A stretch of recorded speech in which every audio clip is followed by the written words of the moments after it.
Hey, random thought. Hey, random thought. Hey, random thoughts. What the business is. Hey, random thought. What's up, random thought? Hey, random thought. I got a random thought for you. Random thoughts. Hey, random thoughts. Hey, random thought. Good. Hey, random thought. Shout out to my boy Eric J. What up, random thoughts? What's poppin'? Say what? Bye.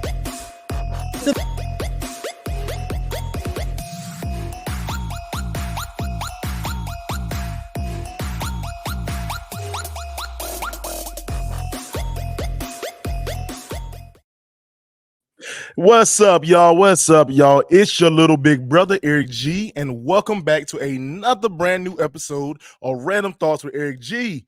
Hey, y'all, first, let me get started, man. Look, today been a busy day. I've been running like a chicken with his head cut off, but I'm making it happen, man. And today, man, I am back with a brand new episode, man. Just a second part to what we did week 4 last. Y'all know I took last week off for Valentine's Day. I got a chance to spend time with my wife, you know what I'm saying? She deserves it, you know. She gets on my nerve, but I gotta love her. But last week before that, we did the ladies entrepreneur episode where we met three lovely ladies who wasn't afraid to make stuff happen, you know what I'm saying? And you gotta give them their props, man. So let me shout out one more time Kanae Armstrong, who has started her own nursing school.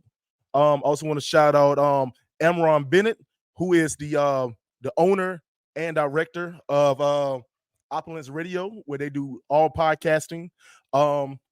I also got to get a shout out my wife, my beautiful lady, Nicole Green, who's the owner of Coley Vegan Treats, where all her products are 100% plant-based. And little side note, she delivered to all the local areas. You know what I'm saying?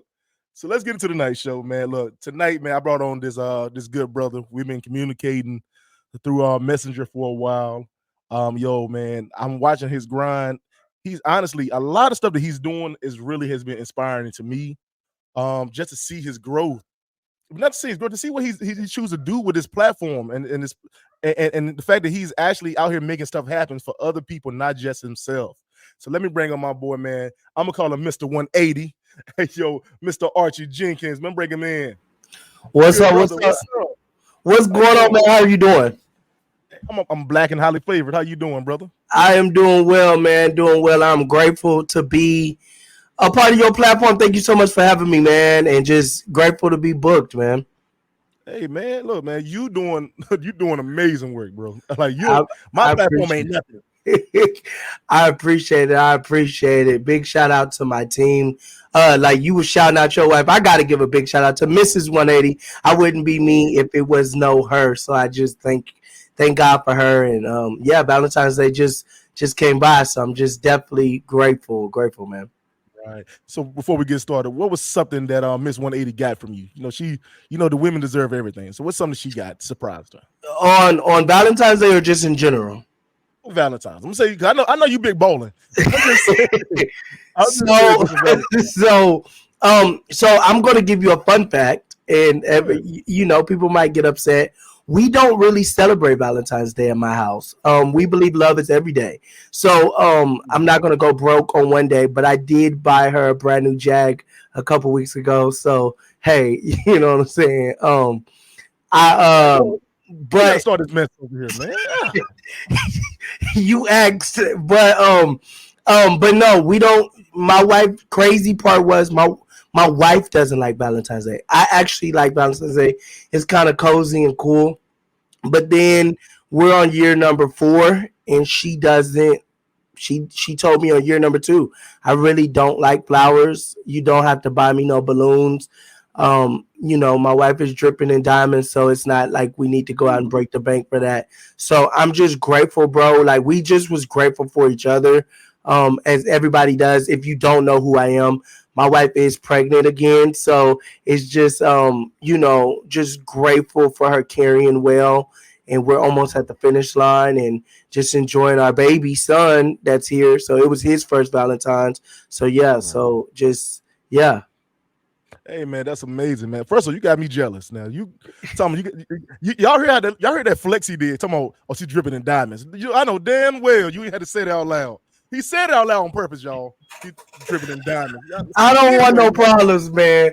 My thing was this, you know, you know how the ladies is. A diamond is a lady's best friend. So I try to do what I can when I can. I just put it like that. So if I miss a holiday, I think I put in enough work from a previous, you know. Hey man, that's amazing. See, man, that's the thing is with us fellas, man. We gotta stay current with our woman. You know what I'm saying? We gotta make sure she feel beautiful every day, not just on one day. And like I said, well, for me, man, for my wife, I got into this habit every year since we met that I always buy her what she wants, but I always make her one particular gift. Okay. Every year. So this year I made this big like movie poster type thing. Okay. I actually did an actual cartoon character of us, of our journeys through our relationship and marriage and all this other stuff. I like that.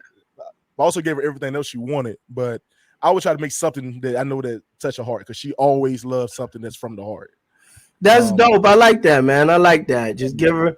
That's dope. I might have to use that one. Yeah, I might have to use them diamonds. But anyway, look anyway. Talking to Jag. I swear to God. Anyway. Hey, I don't want no problems, man. Hey man, dude, I want all your problems. Anyway, look. And like I told somebody this weekend, man, you don't know the cost. I tell people that all the time. I'm grateful to travel the world and help the community and do different things, but the cost that came with it. Just this weekend, we just did our 2024 sneaker ball. Big shout out to the whole 180 Life team and all of our winners, man. And a lot of people was like, man, y'all was so fly, man, y'all was so good, this, that, and the third, and the pictures came out great. But a lot of people don't know what goes on behind the scenes, how much debt, how hard it is selling tickets, getting people to support the movement. You know what I'm saying? I'm so grateful that I have people from Chicago. Big shout out to We Care 2 agency who has sponsored us. Big shout out to Sin Styles who sponsors us. But it's just sometimes a lot of people don't know the cost. And that's the thing is, even as yourself having a podcast where you might have something going on while you're doing this podcast, but you know that you have to give to your listeners, to your viewers, the consistency of the podcast. So you know what? Hey, everybody be quiet. We're going to chill for a second. Give me 45 minutes. I'm going to do this show and I'm going to be back to you. A lot of people don't know that, Right. So that's one big thing I tell a lot of people. You see the story, you see the glory, but you don't know the story. And that's the thing about entrepreneurship that a lot of people don't get. Right. And I understand that completely. Outside of this show, I have an organization where I work with kids and we host events and stuff for the kids in the community. So I understand, it's a lot of work outside of just with the face we show. Yes. You know what I'm saying? So you talking about to get into about the story. So let's get a little bit into your story, Mr. 180. You won't call you Mr. 180, or try to say Mr. Jenkins. I'm saying Jenkins. No, it's Jenkins. But Mr. 180, we can stick with that one. People be messing up the Jenkins part. So I say Jenkins. I'll be professional. It's Jenkins, but I'm from the country. It's Jenkins. I got you. All jokes aside. So like you said from Sacramento, California. I am. I was born in. So I tell people, and my wife will tell people first. I was born in Sacramento, California. I'm a Texas boy. I'm a country boy, man. So I was raised in Texas. Austin, Texas has been my home for 20 some odd years, and then I moved, got married, and I don't live in Austin anymore. I'm sorry, y'all. I don't tell where I live. That was only my team, but I do live in Texas. I'm gonna put it like that. I do live in Texas. Respect, man. I mean, you gotta live somewhere for the diamonds. Look, anyway, I'm gonna remind you about that one more time in the show. Hey, yo, so getting back to your childhood and your upbringing, man. Let everybody know about. First of all, let everybody know who you are, because just in case there's people out here who don't know about the 180 Life enterprise, or I want to say culture, because that's the next. Let people know a little bit about yourself first, and then we'll get into your backstory. All right, so what's up, everybody? It's your boy, Mr. 180. Y'all probably heard that voice before. That's what they be waiting on, man. So I got to give it to him. What's up, everybody? It's your boy, Mr. 180. I'm the owner of 180 Life Enterprise Magazine, 180 Life just the umbrella, 180life.com, 180lyfe.com. This really just started, man, with I was going through life on the wrong road. You know what I'm saying? And I found myself incarcerated. I speak proudly and tell people, yeah, incarceration saved my life. And the last time I was incarcerated, I remember dreaming about 180. And I woke up and I was like, I don't get it. And I remember God kind of speaking to me and telling me a 360, if it's like a circle, if a 360, you'll be in the same spot. You'll hear a lot of people, they'll say, oh man, I did a 360, and you're in the same spot.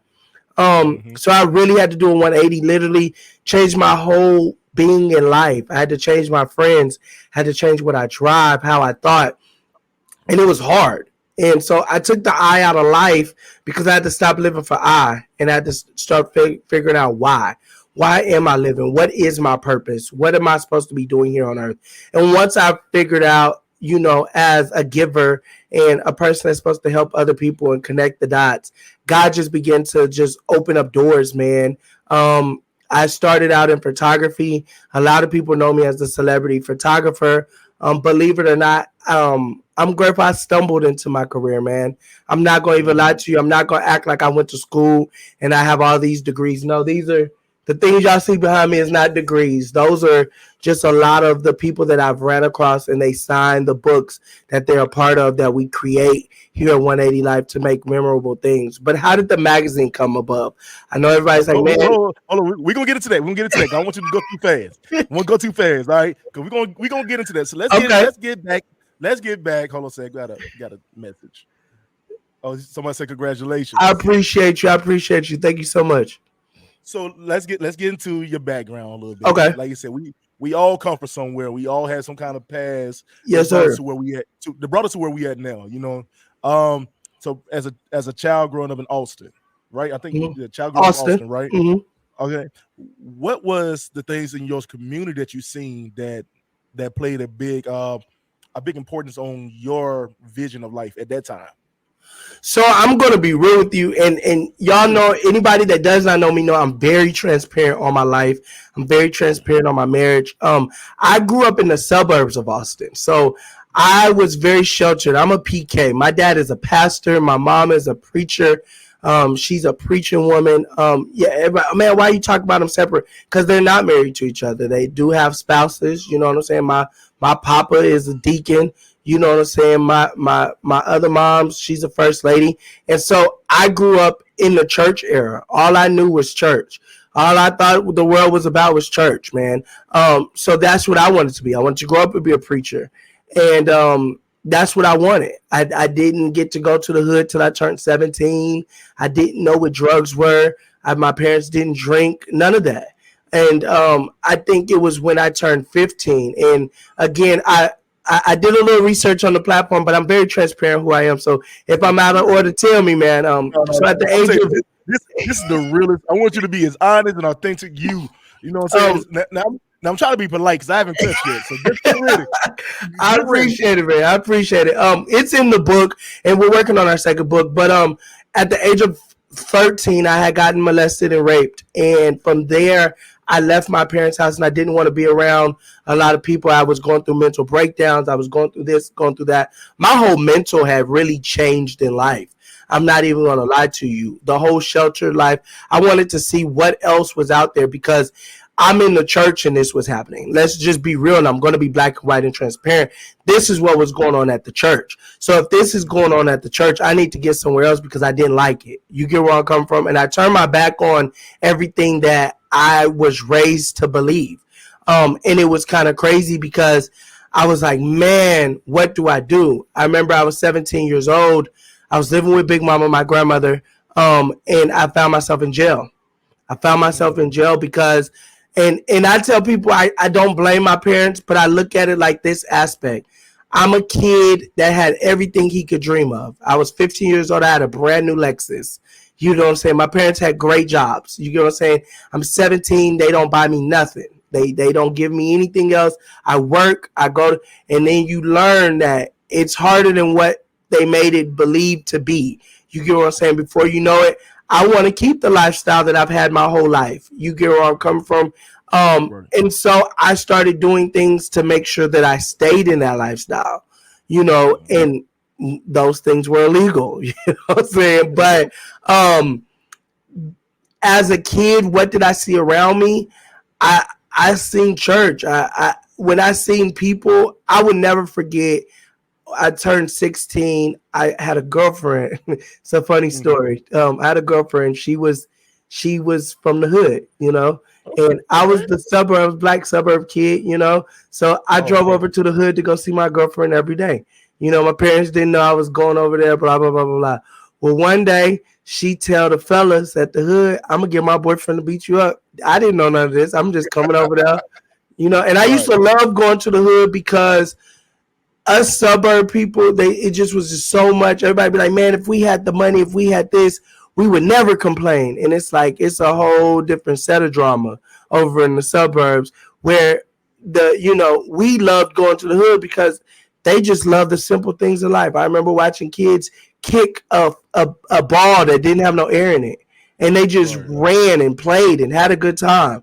We didn't do that out there where we lived. There was always a complaint. Who's basketball? Who this? Da-da-da-da-da-da.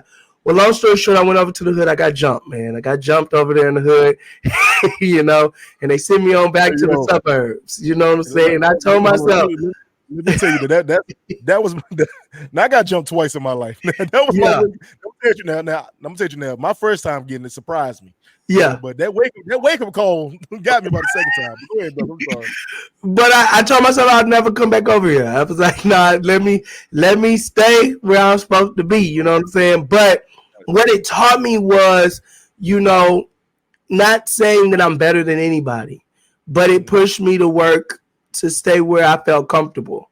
You get where I come from, because you go over to the hood, you don't talk like us, you don't walk like us. You know what I'm saying? It's a different set of group of people, but it was just really, that was really how I grew up. You know, but it did teach me the value of $1. You know, I learned how to pay my bills on time. My wife tells me that all the time. She's like, man, he know how to take care of business. Yeah, it taught me a lot of things as a kid. Now, I tell people I had a great childhood. I had some bumps in the road, but I feel like I had a great childhood. Shout out to my parents. Big shout out to my parents. Hey, man, shout out to them too. You know, one thing I want to respect you for saying is, you touched a little bit because I didn't want to get too deep into that, about being molested at a young age.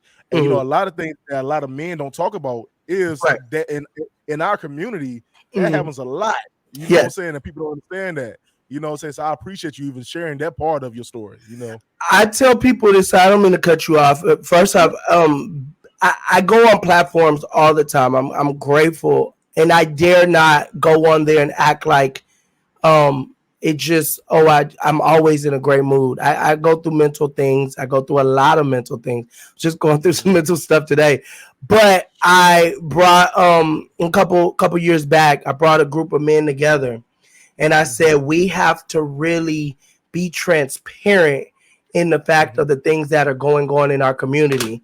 And we have to really tell people it happens in the Black household. And I'm sick of hearing what goes on in this house stays in this house, because I went through years of counseling. I still go to counseling now. You know what I'm saying? Over some things that have happened in my life that I didn't have control over. You know what I'm saying? But the reason I talk about it and I go to schools and I speak on it is because I want that little boy with the big head and the big lips that look just like me, that just really can't understand what's going on in life. And he didn't have to get raped. He didn't have to do this. He didn't have to go through that. He might be getting bullied. I got bullied as a kid. He might be going through, you know, whatever he's going through mentally. Nobody loves me. Nobody cares about me, because I went through all of that. These are things that I don't think I know. These are things I know that I went through. You get where I come from. So I dare not, you know, the thing that I had the issue with was I was grown in a house where they say pray about it. And, we're going to give it to God. But I'm hurt. How do I pray and I'm hurt? How do I give it to God and I'm frustrated? How do I do this? And they're talking about me. And the biggest thing that I tell people is, a lot of people say sticks and stones will hurt your bones, but words will never hurt you. That's a lie. Words will hurt you to the core. You get where I'm coming from. So, yeah. So I definitely speak on it, and I tell people, hey, we can all work together because it's happening. Believe it or not. And that is something that that is very, very true. Like you said, it be like, let me tell you the truth. The way my background was, and I'm always been honest with mine. Mhm. I have another podcast show I do called The Truth, when I Mhm. tell about my personal life. But a little bit about me is, like I said, I'm from the hood, so I grew up in the area and stuff, and like you said, I got to the place where I'd rather you to whoop my ass than for you to tell me something gonna break my spirit. You know what I'm saying? Yeah. And that was the thing for me. So get back into this right with you, man, because you saying a lot. First of all, I'm gonna say this right, Mr. 180. Look, cause damn it, look now, you got me in my feelings. When you said big head and big lips, I felt that to my heart. People don't understand. I remember in middle school, man. I'll never forget. 2 things happened in middle school that have stuck with me the rest of my life. And I just turned 34 Sunday. And I first off, my middle school assistant principal told me he would be surprised if I don't end up dead at 25 years old. He doesn't believe I will make it past 25. And that stuck with me. Almost 35, you know what I'm saying? Then number 2 was a teacher started calling me Little Bill when I was a kid, man. And so then all the kids started calling me that. And before you know it, it was a teasing thing. It wasn't a fun, it turned, these days they would call it bullying. You know what I'm saying? Those days, you got to just deal with it. This is what they do. You know what I'm saying? And it can mess with your mental. You know what I'm saying? People just talking about you.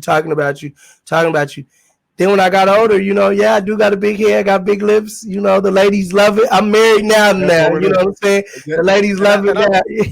I'd say the same thing, bro, because that's the thing. I told you about it now. I say I made it work for me as I got older. You know what I'm saying? Mhm. Now today I'm gonna look at my worst. But anyway, I made it work for me as I got older. Oh man, but one thing I want to say too, man. Man, but also with us back in those days, man, we kind of, even though it was traumatizing to us, we kind of allow it to build us up. You know what I'm saying? Right. So now we got a little thicker skin on you now, because okay, look, ain't shit you can say to me ain't already been said. You know what I'm saying? That. And that's the part. See, the thing is, if we fast forward a little bit, what happened with me was God took me through a journey, and I have a son now. And I remember when my wife was pregnant with him, and I prayed, God, protect my baby. That was the, like, everybody gets mad at me because where's my kid? Like, I don't play them games. It was hard for us to put them in school because it just was a lot. A lot of people and nothing against little girls, but hey, things that happen to little boys too. And so God showed me everything that I went through was never for me, because I made it out and I'm all right. It was really for my seed, for my son, for the other little kids that, you know what I'm saying? Okay. And I told this little boy 3 weeks ago, I went to the school and I said, I went through everything for you. Don't take it for granted. You know what I'm saying? I went through all of this for you. And I remember last week they called me. They said, man, he got all this work. We ain't had no problems out of him because I went through a lot. There's no reason I should have went to prison. Like I've had everything that a kid should want. I could have went to the finest schools. You know what I'm saying? I grew up at the finest high schools. I did. But I went through all of this, and I feel like God took me through without no hurt, harm, or danger, man. You know what I'm saying? So I dare not now at 34 years old go back and tell these young people, hey, listen, if I can make it out, you can too. Right. And one thing I'll say too, though, is when you were talking about you grew up in a certain area and you kind of wanted to break out and do this other stuff, man. I feel this right, because me and my wife, our goal was to give our sons what we didn't have. Yeah. We want to make sure our sons had everything. They ain't had to ask for it, blah, blah, blah. But at the same time, it was certain things that are certain fundamentals that we should have gave our kids. So I'm 34 too, but we should have gave our sons at the time. Okay, look, this is what we lived through. You know what I'm saying? This is what our upbringing was. So we need to put that mix with a little bit of, you can get what you want. Yeah. But my thing was, I wanted my sons to understand, okay, it's a sacrifice for everything you do. Definitely. You know what I'm saying? It's a consequence for everything you do. So I try to instill that in both my sons, because both my sons are teenagers, and like I said, they're 15 and 17. Oh wow. And okay. Yeah, so they 15 and 17, and they really trying to make it happen. But I try to build them up because I'm like, look, we know nowadays that the world is gonna eat you up. Like when you leave the house nowadays, Right. So I try to prepare them as much as I can. So Yes, let's sir. get into. So now you said you went to all this right here, man. They told you ain't supposed to make it to 25. Mhm. You ain't this, that, and the third. And I know that's had to been depressing with you, right?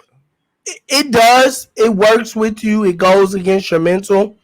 And I think it was when I was 25 and I was in prison that I was like, oh, this is what they was talking about. Oh, I'll probably die in here. And they offered me 55 years. And I was like, yeah, this is probably the end. This is it. This is what they was talking about. Okay, he knew. And it was a sudden turnaround that I didn't even have control over. I give all glory to God, shout out to God, really. But like I like he put me in a season where he took everything away, everybody, every person, like literally all by myself. So then when I do get to the season I'm in now, he gets nothing but the glory. Nobody can say, oh, I paid $1 million for a lawyer. Oh, I paid $1 million for a bond. Oh, I paid for him to go to military school and all this other crap. I can really just say like God really did it. But in that season, that's when 180 was birthed, man, at my lowest point. I didn't know if I was coming or going. I was telling them this weekend, I went through a season where I didn't even know my name. And I don't take it lightly that I wake up and put clothes on and everybody's like, man, that boy will cry at the drop of a dime. I do, because I remember when everybody wore the same old funky Crocs and you don't know who had on these pants yesterday, but you're going to put them on today because this is all you get. You get where I come from when I don't get to choose what I eat. I get to pick. Yeah, you can have a noodle, beef or chicken. That was your, you know what I'm saying? Whichever one so I don't take it lightly, some of the things that happen. And I was telling my wife on our way to the sneaker ball this weekend, I said, man, I don't take it lightly, my freedom, but I don't take it lightly of the success that God has put me at. Because I see people on the side of the road that are talking to themselves. I could have been addicted to drugs, man. Like I could have came home to nothing. And at the end of the day, no matter what I went through, how it happened, I never lost hope. And if I could tell anybody to do anything, I would tell them, don't give up on hope. Life can throw you curveballs. You can, if you're a bowler, it can be gutter balls. If you're in football, it could be a sideline throw. But do not give up on hope. All right. I mean, please don't do that, man. So my thing with you say you stumbled into this career, man, and that's one thing I want to talk about too, because we like I said, we see the glitz and glamour, and we see you at the sneaker balls, we see the award ceremonies, I ain't gonna know about anybody else, I see it, but I appreciate it. Like, hey yo, man, but how did you say you start off as a photographer, right? I started off as a photographer. And with the photography, I thought I was a good photographer, bro. I ain't even gonna lie. I bought me a little photo case, a $400 package thingy, and it had a camera and a bag. So I just thought I was it. I did a competition. I'm a good editor. So I did a competition. I won the competition. And on that I won first, second, and third place because I submitted myself under 3 different names. So I won first, second, third place. That was my first tour that I got picked up on. And then I got on tour and realized all of my equipment was for like children in 12th grade. You know what I'm saying? And everybody's out there with backpacks and big stuff and lights, and I didn't have none of that. Right. But I still got the opportunity to go and travel. And from there, I kind of stumbled and met new people. But I feel like I didn't get my career prematurely.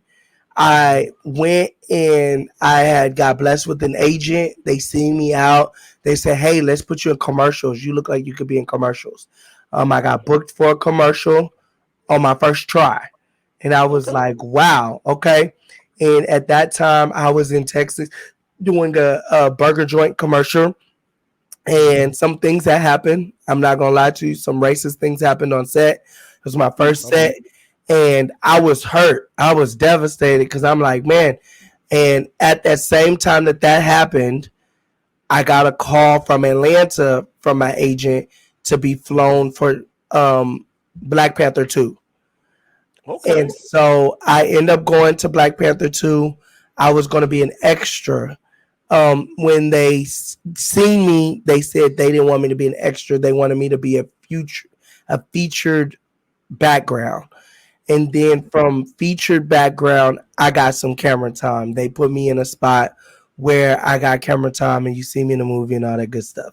And so I was like, wow, okay. And it was just really me just talking to everybody, having a good time being me. And then while I was there, of course, I meet Angela Bassett, I meet Ryan, I meet all these wonderful people. But I had met like a group of like all of us that was hanging out.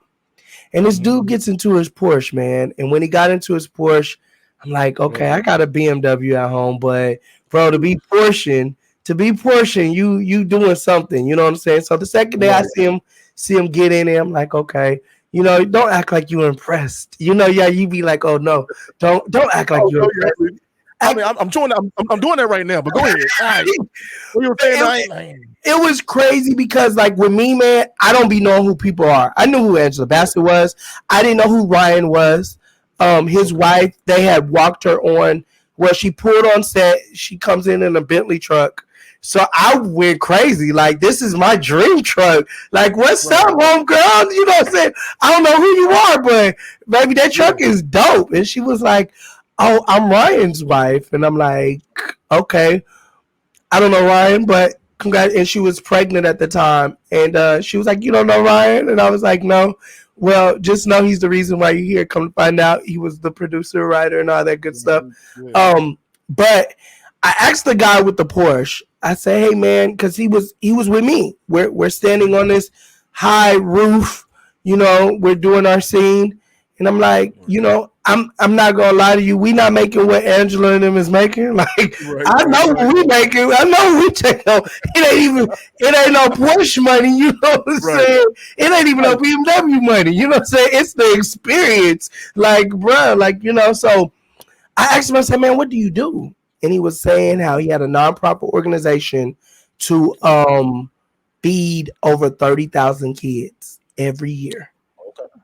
And I went to my hotel and it hit me.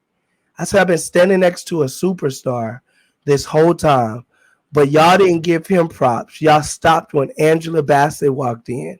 But y'all don't want to give props to the people that's sitting right in the community with you that's killing the game. Okay. And I told myself, I said, I got to start a magazine to feature the people that are in my community. And that's just what I did. And I've been blessed, man. I've been blessed. Hey, I see it, man. Hey, you know what, man? First of all, man, I can't wait to rewatch the movies. I'm like, yo, you see that big headed dude with the big lips? That's my nigga right there. I know him. But but no, man, real talk, man. You know, and I appreciate that because that's the point of my podcast. I want to give our community, you know what I'm saying, a voice. You know what I'm saying? Because like a little town, like I said before the show, I'm from a little town of Henderson, North Carolina. You know, wow. We're known for so much violence. We're known for so much crime. You know what I'm saying? We are at one point in time, we was the second highest. We had the second highest crime rate in the state. And the first crime, we had the second highest, but the first city was 3 times the size of ours. Wow. So we like, so I understand it. So I want to showcase, okay, cool. We have more to offer than just crime. Yeah. Just crime. And so that's the thing. That's the reason why also I wanted to partner with you and work with you and different things, because I want our people to understand as us black men. Big shout out to Michelle. That's my agent right there. Big shout out to her. There's so much more as black men. You know what I'm saying? They're killing us out here. They're saying that we're just angry people, that we just beat our wives and we're just, you know, gun-toting heathens. And that's not the case. There's some of us. I was at the hotel this weekend and they treated me like royalty, and I'm just like, bro, it's okay. I'm cool. I can carry my own water. I can carry my own kid. I promise I'll be fine. But I just want the world to know that there's people like yourself, Mr. Eric, and people like myself, that we out here doing some stuff that is powerful, and we can be the example to our next generation. Hey, and I respect that 100, man. Oh man, I'm trying to see where to go from there, man. Cause damn, you got me want to tear up. Anyway, all to the side, man. So you say that you started your magazine to showcase the community. What was that first step though? What was that first step? Because there's people out there that want to start their own process. What was that first step? Paul, how do you go from being like, okay, I'm gonna do photography, I'm gonna do extra work, and now I'm gonna step out on faith and do my own thing? What was that process? So when I started the magazine, I called a couple people, and it was no lie, that was the roughest month of my life because nobody wanted to help you. Everybody wants money. Nobody wants to give you the game. Nobody wants to do this. And so I really decided in this, y'all please don't cancel me yet. Just listen real quick. This is the part that I really decided, man. When I used to do crime, I would sit up and study how we're going to do this and how we would make it out. You get what I'm saying? How this plan is going to work. And I'm not gloating, but I'm going to be real. Some people might not have heard this. I went to the federal prison for getting the bank for $357,000. So, and it's in paperwork, whatever. But the thing was, I studied how we was going to get out of this bank, how we was going to do it, but how we wasn't going to get caught, blah, blah, blah, blah, blah. So I told myself, okay, if I can study bad, what if I really put my mind together to study good? Because I was really successful in what I was doing bad. So I gotta be double successful and good. But then the issue that I ran into that nobody told me, and I'm gonna give y'all this nugget, and nobody told me that all the people that say that they got your back might not have your back. And then when you're selling a product or you're doing something that's positive, they might not have your back and might not support it. So it wasn't the fact of me starting. They had pulled up the first picture of my first ever magazine. I was on the front cover. I thought this was the best thing, Eric. Oh my God, I thought it was big. You know, me and my wife had just got back together because we was going having a rough patch. You know what I'm saying? We was in a 1-bedroom. I tell her a loft because I moved in with my wife and she had this little loft, and I was in the living room and we had magazine pages all over the floor, and this is going to be great. I printed it. I was selling it for $20. I'll never forget. I sold my first 5 copies. I did a little thing, and I thought I was it. Now I go back and look at it. This was garbage, but it was garbage. It was garbage. But I have to be grateful for that. And then I had to realize it was after that. Okay, now I got to sell magazines. I got to get people to subscribe. I got to get people to believe. I got to get people to want to invest in marketing because basically I'm a marketing company. You get where I come from. Now and that's where the hard part came from. But like I tell people, your network will depict your net worth. Your network will depict your net worth. Why do I say that? Okay, so let's go. We're going to fast forward 2 years later, right? I got a magazine. I'm doing all right. I got a friend. He goes by Jay Holiday. You know, me and him was working together, and he was like, yeah, I want to be a part of the magazine, blah, blah, blah, blah, blah. So I'm on Facebook. Everybody knows me. Mr. 180 from Facebook.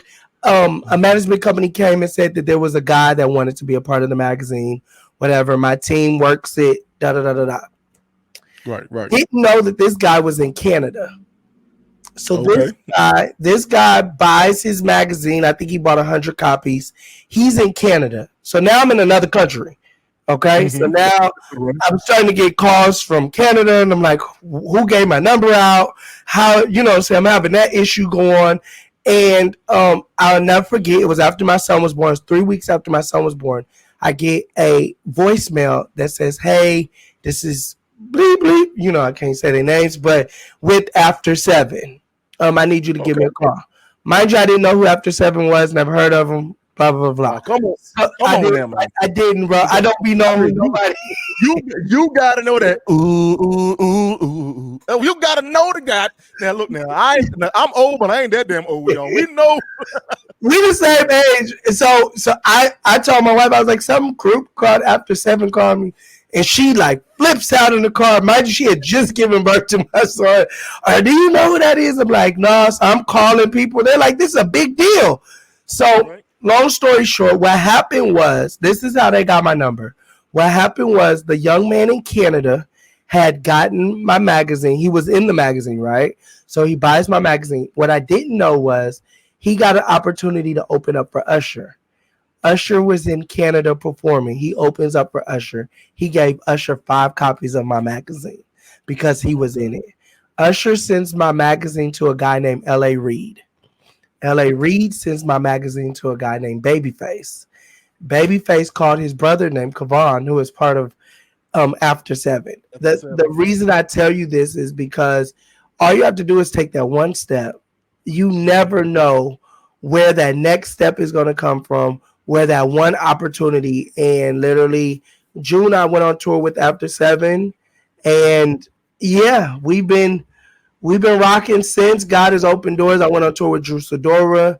But then I had to take a hiatus from the celebrities because I didn't want my community to feel like, oh, this turned into a celebrity go for all. No, that's not.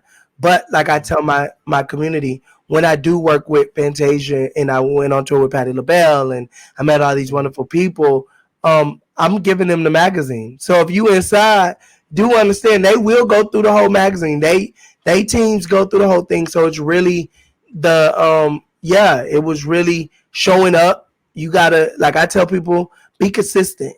Them first 3 months, man, after the first month, we were selling 3 magazines. I remember the third month, we didn't sell not one. I was paying people. Like, come on, man, please, just read my stuff. Hey, yo, man, look. Okay, I love the story. Hey, yo, so we're just gonna get into another thing too, though. What was now? I know you said you had some roadblocks when you was going through the extra work and trying to get getting your photography out there and everything. What has been a roadblock in starting your business, your own business? Support, financial backing. A lot of people don't know you got to spend money to make money, and when you have enough just for bills, really, I'm not going to even cap. I have 7 people in my support group, like 7 for sure people. And they're not my endorsements. I have 2 endorsement deals, but I'm talking about outside of all the stuff that people see on Facebook. It's the support. A lot of people don't understand if we just support each other, listening to this podcast is support, sharing it. Sharing is free. I hit share, since we've been talking, I've hit share 15 times. Say it for the people. Sharing is free. You in all these groups, let us get on here and start cursing and fighting and talking about we gonna meet up with each other and pull out some guns. Y'all gonna share this like it'll be 10,000 people up on here. You get where I come from? It's just, but what I learned was you gotta be consistent. You gotta keep showing up. Somebody told me this, and I'll never forget this. And me and my sister, we live by this. I manage her. Big shout out to Brandy Perry. If you keep showing up to the table, eventually they'll feed you. Let me tell you something. You keep showing up. You keep showing up. You keep showing up. You keep showing up. Eventually they'll feed you. I remember the first time I went on the road with After 7, I went off my own dime. Till the governor of Alabama during the brawl called me and said, I want you to come and cover what's going on out here. You get where I'm coming from. Until people start calling me, hey, can you do my red carpet? And it's just really keep showing up. Then knowing your worth. I had to tell somebody the other day, I'm sorry, I can't come for free. I love getting on podcasts. Y'all, I'm always love y'all because I just love podcasts. I love talking. You know what I'm saying? I can do that all day. I was a broke boss, but look, I got you. Hey, no, man. Go ahead, man. But that's really what it's about. Is the obstacles I dealt with was the consistency of people really supporting. Like, the people that I thought would buy my magazine didn't. The people I thought would get a subscription didn't. The people I thought would share didn't. They hold it all to themselves. Like, that was an obstacle for me. You get where I'm coming from, but I kept showing up. Even when I was duplicating stories. I kept showing up. I would beg people. I just had somebody the other day. I gave her a free story. She said, "Oh, I don't feel like your magazine is a good fit for me. You don't have enough followers." I said, "Oh, okay, thank you." And her friend called me. Is she crazy? Can I have the story? That I was like, no. I don't want no problems with nobody, you know. Right, but it comes with obstacles. But you got to believe in yourself and just really keep going after it, man. So one thing too, me and my wife have these discussions because, like I said at the beginning of the show, she has her own baking business, vegan bakery. Let me do a shameless plug. Nicole Vegan Treats. But she has her own bakery.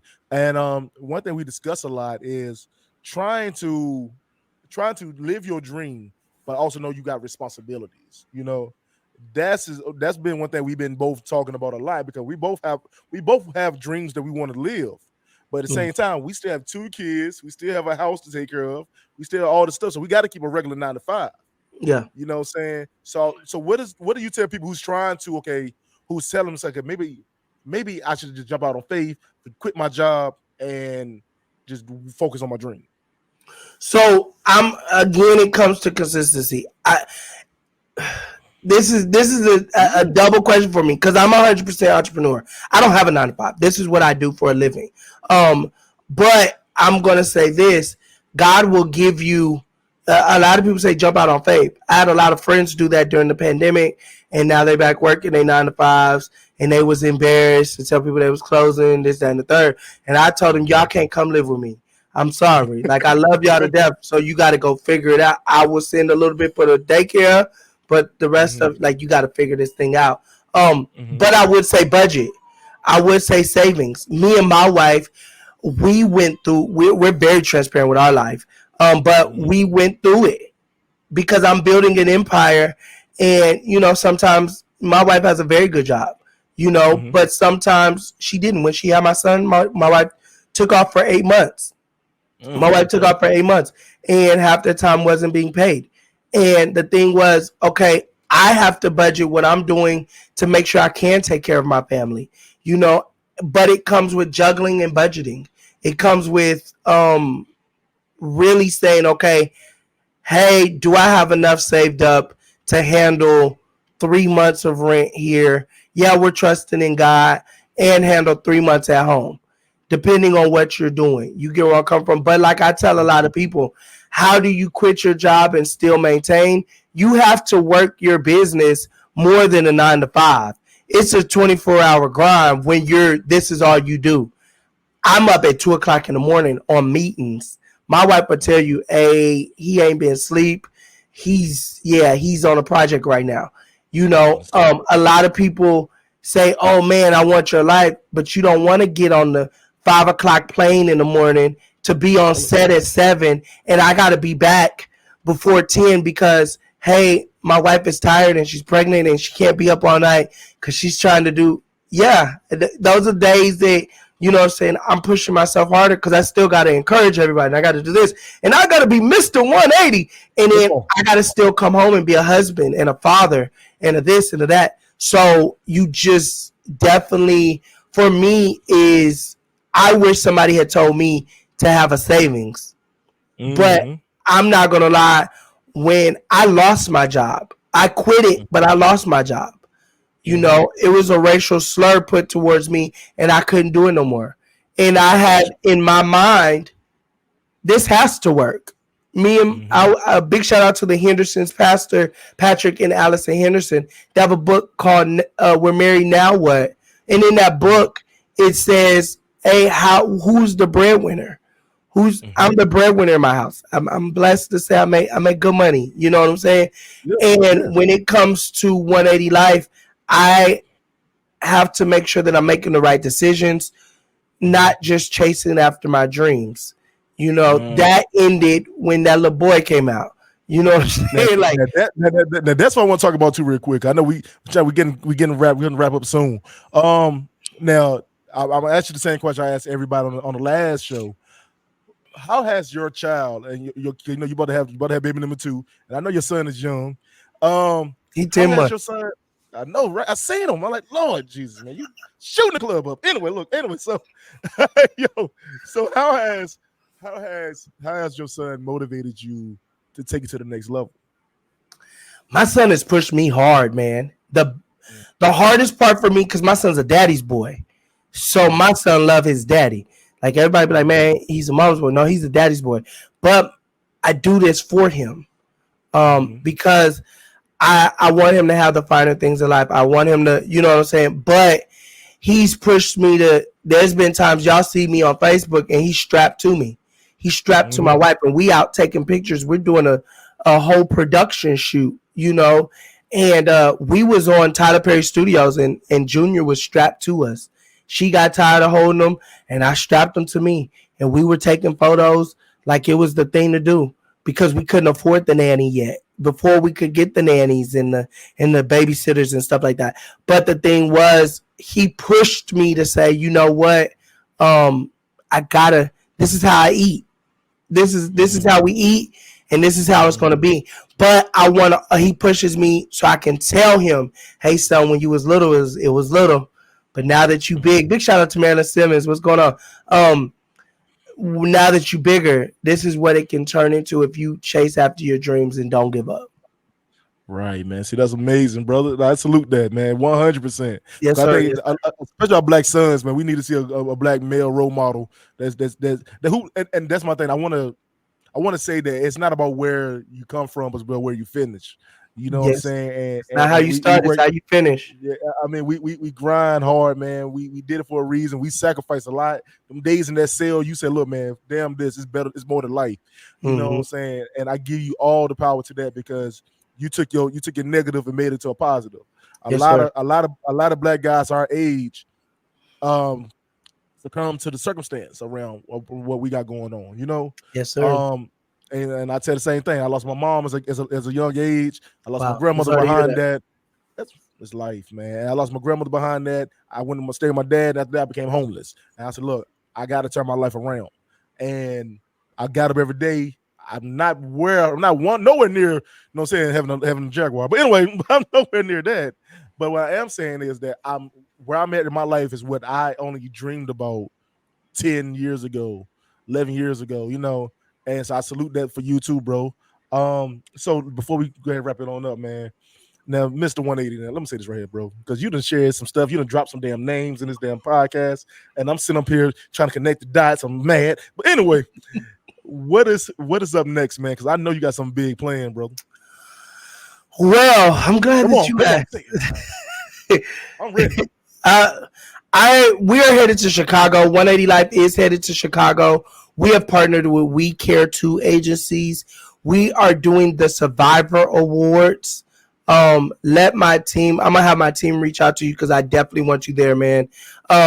We're doing the Survivor Awards in Chicago, Illinois, September the 14th. I'm closing my eyes because I'm Pictionary, y'all. Y'all know when I talk, I see a movie. So I believe it's September the 14th. September the 14th, that morning, they're doing the Survivor Walk, the annual Survivor Walk. Last year they had over 1,000 people there. This year we want 2,000, and then we're gonna end the night. I can't drop who we bring in, but one of my friends is coming with us. I know that. I've already talked to a couple of them. One of my friends is coming with us, but we will be in Chicago. We're gonna have the Survivor Awards. We got to give a big shout out in March the 15th. Our Authors of Distinction 2024. Their yearbook, the best authors that are out right now. We got together, we put them all in a book. So then we're honoring them. We just honored them this weekend. Big shout out to Manny Morales, who won Top Author of the Year. CeCe Godbolt won Women of the Year. Marquise Lee won Man of the Year. So that's what we're doing, man. And we're just preparing. I'm preparing for my daughter to be here in May. So I am excited to be a girl dad. I ain't gonna even lie to y'all. I love my son to death, but now I got both of them, so I'm just excited about that. So right now we're gearing up for Chicago in September, and we're gearing up with a lot of different partnerships, and we're just grateful, man. We're just grateful for what this summer is about to give us, for real, for real. Hey man, salute to that, man. And get ready for a lot of fighting because your son and your daughter together. I can see it. Hey, yeah, man. But hey, bro, before we wrap it up too, let everybody know where they can find you. Your magazine, that's 180 Life Enterprise and 180 Life Culture, if I'm not mistaken, right? Okay, so we only have 180 Life Enterprise magazine. So Culture magazine, it kind of withered off. But hey, we got 180 Life Enterprise magazine. It's doing big things. We do 2 events a year. We are in conjunction with Brilliant Moments. So my assistant, we make sure we do 2 big events a year. But you can go check us out on Instagram at 180 Life _180 show. Also, you can go to our website at 180 Life, 180lyfe.com. On Facebook, definitely go follow me at Archie J. Jenkins. You can type in 180 Life. It will pop up. You'll see right now, we just got out of our sneaker ball, so everybody's talking about it on all of the pages. So we're just grateful. Again, that's 180lyfe.com. Go get your subscription. If you don't want to go to our website, because people tend to be funny about it, you can go on Amazon. All you got to do is type in Archie J. Jenkins or 180 Life Enterprise, and we all over Amazon, Barnes & Noble, Walmart, anywhere that you can get a magazine. You going to see your boy. You know what I'm saying? That's all I'm going to say. Yo, man, this is Black History, and we ain't at the history part yet. We doing this, man. You doing it, man. And man, listen, man. First off, I want to tell you thank you so much for having me. And man, I see success all over you, man.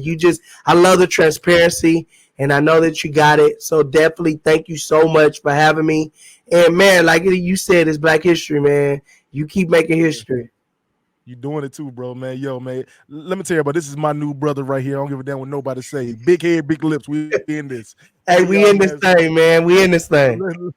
So let me go ahead and do my closing, man. This is your little big brother, Eric G. I want to thank Mr. 180. I want to say Mr. Jenkins, but he can get mad. I want to thank you for being a part of my show tonight, man. If y'all want to watch this episode plus many, many more, or also check out one of my 5 series. I got 5 series, y'all. So this is not the only thing.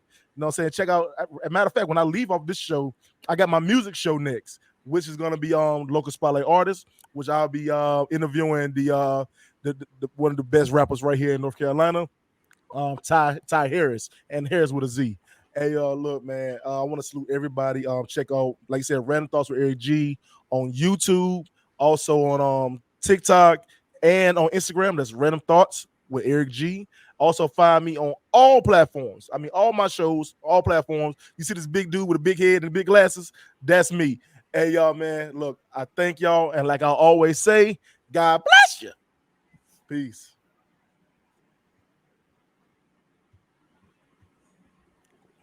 Wrap on.